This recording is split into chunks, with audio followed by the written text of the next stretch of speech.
Hello friends, how are you? कैसे हैं आप? कोटा इंग्लिश क्लासेस में आपका वेलकम है। Now today's speech for 12th class of students. You know, now I am going to discuss with you the chapter the red trap, the very important chapter for class 12th English, जहाँ पर आपको एक red trap, जो चूहेदानी बनाने वाला एक व्यक्ति रहता है, उसकी लाइफ हिस्ट्री के बारे में आपको जानने को मिल रहा है। फ्रेंड्स, इस कहानी के अंदर the story is so much filled with thrill and romance also here.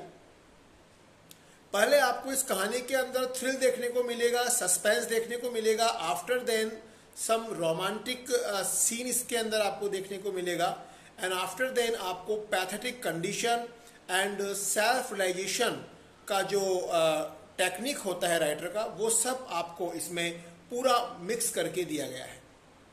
So interestingly, अगर आप चैप्टर को रीड करते हैं self, you can just read, और इसका मेरे इस लेक्चर को सुनने के बाद जब आप चैप्टर को पढ़ेंगे तो आपके लिए मुझे लगता है काफ़ी हद तक चैप्टर इजी हो जाएगा।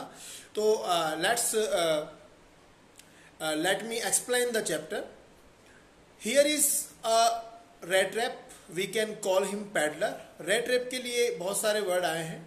हम उसको पैडलर कह सकते हैं, हम उसको रेड ट्रैपर कह सकते हैं, हम उसको एक सेलर कह सकते हैं।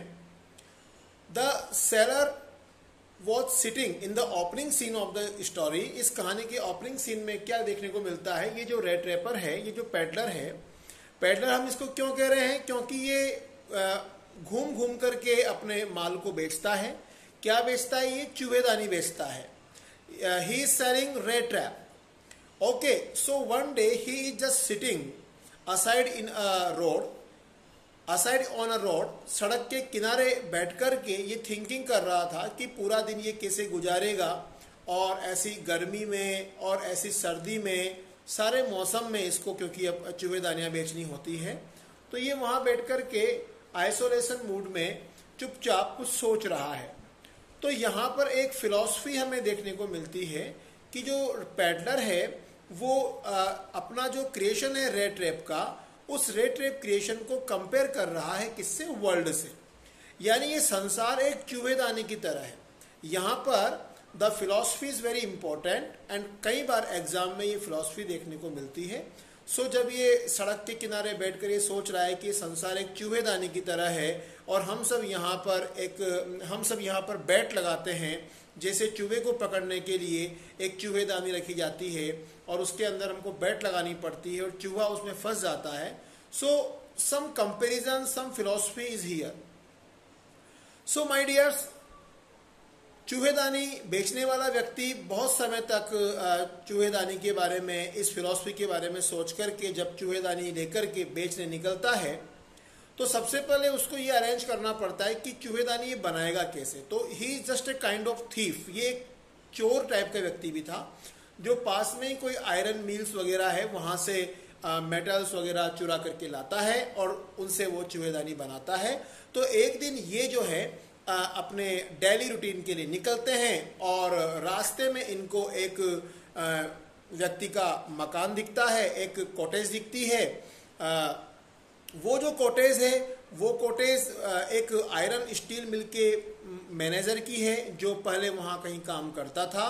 तो उसके पास जाकर के जब ये रुकता है, रात हो चुकी है, कहाँ पे स्टे करेगा, तो इसको द मैनेजर इसका वेलकम करता है। वो बहुत ट्रस्टेबल पर्सन रहता है, इसे घर में ले लेता है, इसको राइस एंड पॉरिज वगैरह ऑफर करता है, टोबैकोज ऑफर करता है।